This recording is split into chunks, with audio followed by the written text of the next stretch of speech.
because I've spent a lot of time being genuinely happy.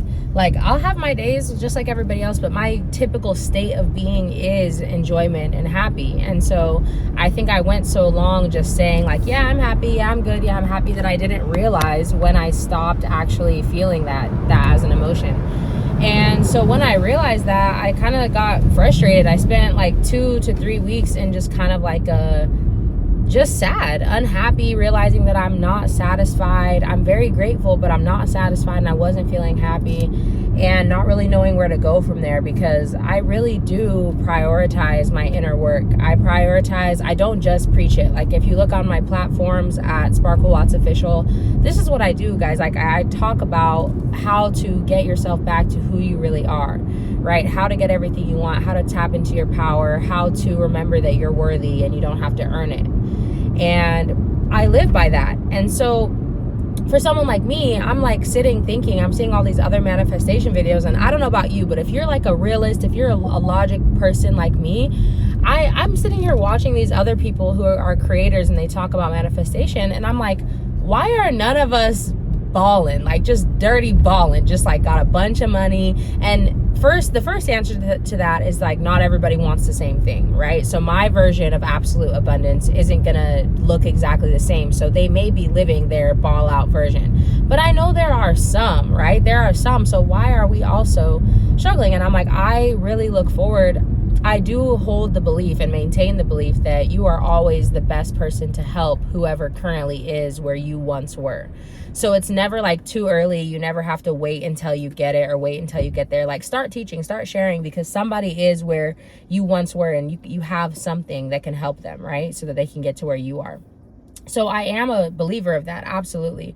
And at the same time, I'm like, I really look forward to being a creator who's literally, and it's hard for me to say these things because as I say them, I'm like, but I am. But I want to be super abundant. I want to be super abundant, and I want to be making my content not from like in my bed saying like, you know, hey guys, do this. But more so like, I'm living it. Here it is. Here is the example, right? So yes, that's kind of like some of the emotional journey that I was on with like, why am I where I'm at? I've been able to create all these other things in my life, really phenomenal things. But when it comes to the money, why am I not able to create in that area? And so I did what I think anyone should do. If you've done it before and you're struggling to do it now, look at your process. What was your process? And rinse and repeat. So I thought, okay, well, I've created some really amazing things. Like, I remember I really wanted to live in a high rise, like a beautiful high rise. And there was time when I wasn't creating that. And then I did create it. And I remembered there was time when I really wanted to buy a house, like real bad wanted to buy a house. And there was a long time where that wasn't happening. And then there was a moment when it did. So I was like, what was my process? What did I do to bring all of these things about? How did I actually create these things in my life? And what I realized was every single time in every single one of these scenarios, I completely surrendered.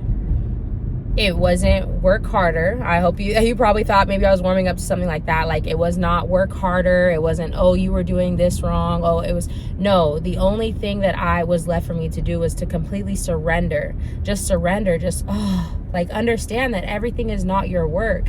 Your work is not to bring things about. Your work is to point in the direction of what you want, and then watch it unfold, experience it unfold in the best, most satisfying way to you. And that's all handled for you. But often the only reason why the gap between where we're currently at and where we want to be or what we want to bring about seems to take so long is because we're the resistance for so long. It takes so long until we finally say, you know what? Oh, I'm tired, I'm exhausted. And we give that one moment of like the crack in the concrete wall of the dam, and the water just can't wait to burst through. And once we finally just say, you know what, I'm gonna relax, then it like floods through. It can't help it, right? So yeah, I kind of just lost my train of thought. But your abundance like cannot wait for you. It's not something that you have to work for, right? That's not your work. It will happen. It will unfold. All you have to do is point in the direction. So I sat with that for another couple weeks, and I felt better, but I still felt frustrated because I'm like, I genuinely feel like I've surrendered. I feel like I spend every day high vibrational, feeling good. I feel good majority of the time. Like, it just wasn't adding up for me, especially as somebody who studies this this, who teaches this, right? Who guides in this direction. And yeah, so I sat with that, still frustrated. And y'all, like, it got to a point. Listen, let me tell you something before I tell you what happened.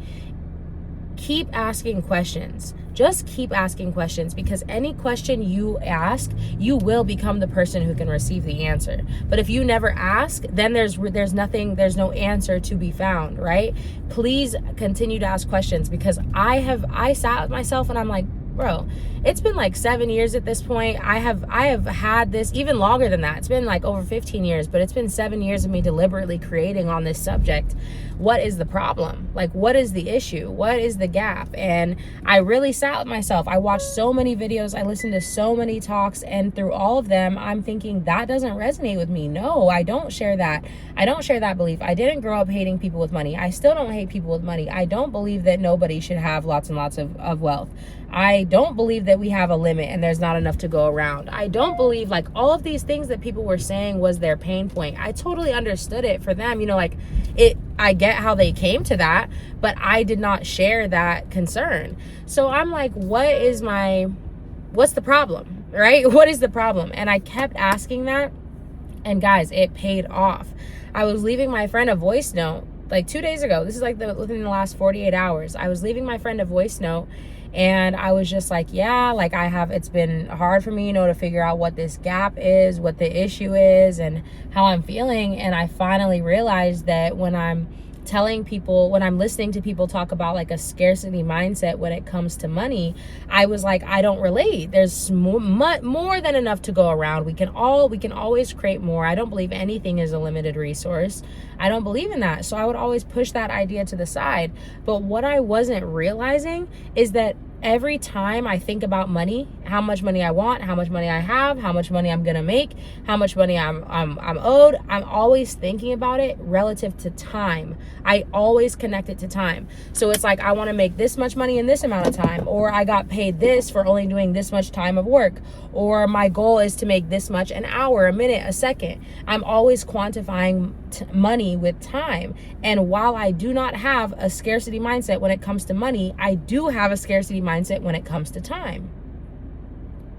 Like, I did not even realize that. I'm always rushing, always hurrying, always trying to get to the next thing, always rushing to go nowhere, always anxious, always under pressure, always feeling chased by the pressure, always feeling like I gotta get this done, or if I have an idea, trying to make the entire thing explode today, or the entire thing be something right now, in this minute, in this hour, always trying to force things into happening. As soon as I get a download, I want to make it happen. I can't just sit in the peace and the experience of what the emotional response that download has brought me. Right? Like, always on this time shortage consciousness, as if I'm running out of time. Like, I have family members who I want to do things for, talking about like this shortage, which does not exist. And because I constantly feel like I'm running out of time, I also constantly feel like I'm running out of money. That is like huge for me. This is so huge for me, because I'm like, oh my goodness, it was connected to the money indirectly, but this whole time I didn't even realize it was connected to the money in this way, because I was only focused and thinking about like how much what are my beliefs about money? What are my beliefs about money? I don't have limiting beliefs about money. I feel like I typically feel pretty good about money, and I'm like, so then what could possibly be the problem? All to realize that the problem was not about my beliefs about money, it was about my beliefs about time.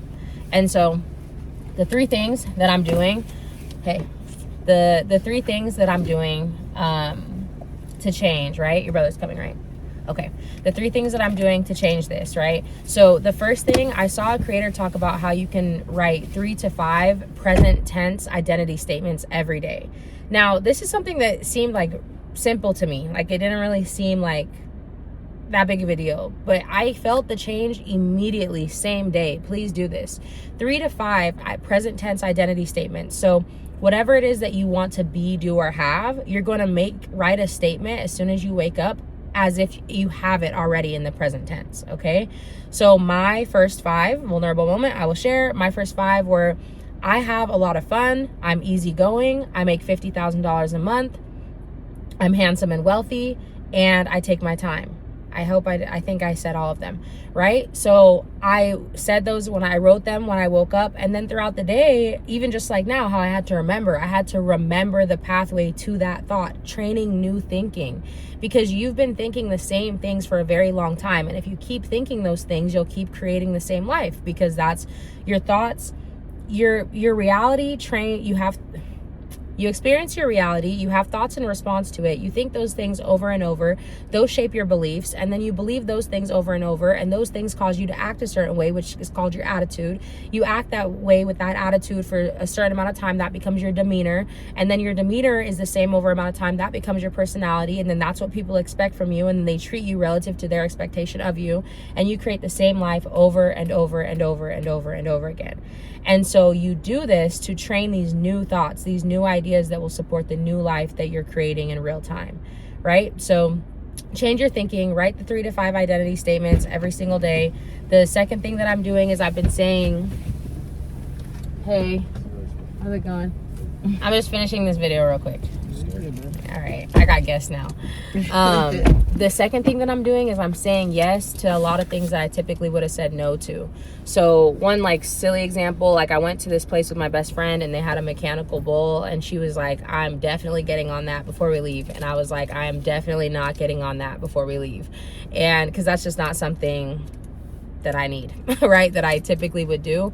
But also in that moment, I was like, why not? Like, why not? Why are you continuing to define yourself based off of like past things? And so just saying yes to more things that I typically wouldn't, like that I'm like, you know what? And I actually had a lot of fun. I created a new experience. I had a lot of fun. And the biggest thing with doing this is that the life you're currently living is based off of the decisions you always make. So if you want to create a new life, you need to make new decisions. And it's bigger than a mechanical bull, right? But you want to start, your new life lives in the unknown. It doesn't live in the known. So if you keep choosing the known patterns, the known decisions, then you keep creating a known reality. And that's not your goal right now. So you're going to write the 3 to 5 present tense identity statements every day. You're going to start saying yes to more things and making different decisions and having different thoughts. And then the third thing,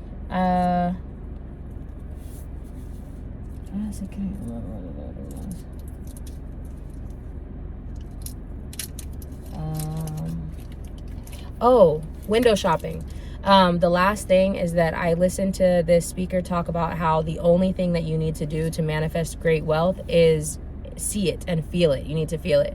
So with the example I gave you guys at the beginning about creating the apartment and how the only thing I had to do was surrender, the one thing I didn't realize was that when I wanted the high rise, I went to a bunch of people's high rises and I saw them and I experienced them, and then I got my own high rise. It was the best ever. When I wanted to buy a house, I met a bunch of people who looked like me, sound like me, are around my demographic, and they own a house, and then I bought a house. But the reality that I want right now, I don't have any examples of it around me.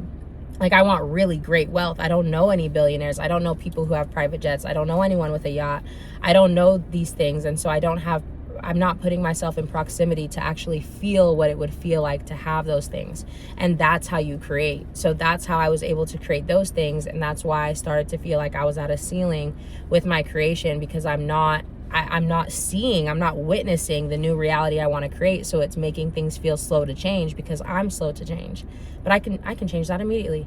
So the third thing you're going to do is start window shopping. Like, I have plans this week to go into a dealership and test and look at some of the cars, because I've always said I want a garage full of cars, really nice cars. But if all the money landed in my account tomorrow, I would have no knowledge about like which cars a little, but not very much knowledge about which cars I'm going to get, what I want out of a car, what would satisfy me. Like, those are things you can go figure out right now. You can go window shop for the car, for the clothes, for the yacht, for whoever you want to be around. You can go do work in hotels. I'm going to start working in hotels to see like which hotels I would even want to stay at, because that's not something I know, because I act broke, right? But we're not acting broke anymore. We're acting like we're creating the reality that we want, and you can put yourself in those spaces. So those are the things that I recommend that you do to rapidly change your reality. And the best part, I'll close with this, the best part of this is that we're not doing it in order to manifest something. You're not doing this for the outcome. You're doing it for the good feeling of it while you're doing it. So there's no way it can be a waste of your time. There's no way it can go wrong, because when I go to that dealership and I go in I'm not doing it for the car. I'm going to feel really good doing that. I'm going to feel awesome sitting in the seat, getting clarity about the type of decisions I would make about my purchase, and even having a conversation in that type of environment. So you do it for the purpose of feeling good, and mission accomplished, even if, well, nothing comes from it, but something will come from it and your reality will change rapidly. So that's all. I'll see you guys next time.